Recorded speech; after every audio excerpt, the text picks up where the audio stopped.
लोकसभा वेंचणुके खातीर गोंय सज्ज जाला। पुराय गोंयांत 17,025 मतदान केंद्रां आसात। 11,73,877 मतदार आसात। गोंयांत 11,640 मतदार 85 वर्सां वयर आनी 9,370 दिव्यांग मतदार आसात। जाल्यार तृतीयपंथ मतदारांची संख्या फकत 12.85 वर्सां वयर आनी 40% परस चड दिव्यांग आशिल्ल्या मतदारांक घरांतल्यान मतदान करपाचो पर्याय आसा, अशी माहिती गोंयचो वेंचणूक अधिकारी IS रमेश वर्मा हांणी दिली। As per this, friends, I want to tell you about our preparations that we are fully ready from our side. Our e-roll, we have done our final publication on 5th January 2024. Further updation has been going on.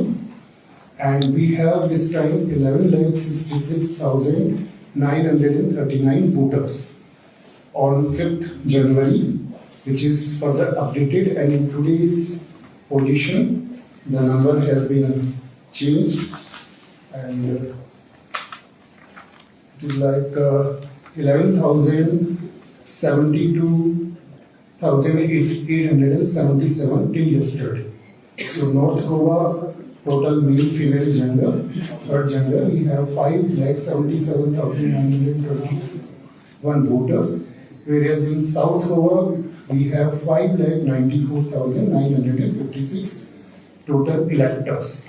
So this year we have done a lot of exercises as per the directions given by the Election Commission of India, and we are happy to inform you that this time we have added more than 25,149 new voters. These are all in 18 plus category. These are all new voters, first time voters, and we are trying our best to involve each person who is added in this list to cast their vote on our polling stations on the date of announce, which is recently 7th May.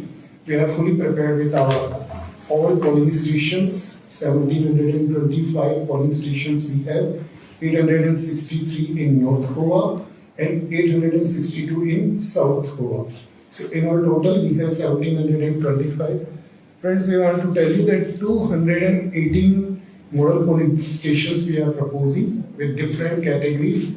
We have model polling stations, green polling stations, eco-friendly polling stations which are fully managed by women officials, polling stations which are properly managed by our PWD friends, polling stations which are managed by our youth officials. So there are different categories, and we are trying our best to put 100% AMF facilities, assured minimum facilities of drinking water, toilet facilities, rail, and any other facility which is suggested by our Election Commission. I'm sure that we, with the support of our full for the DO teams, we will be able to provide 100% AMF facilities at our polling stations.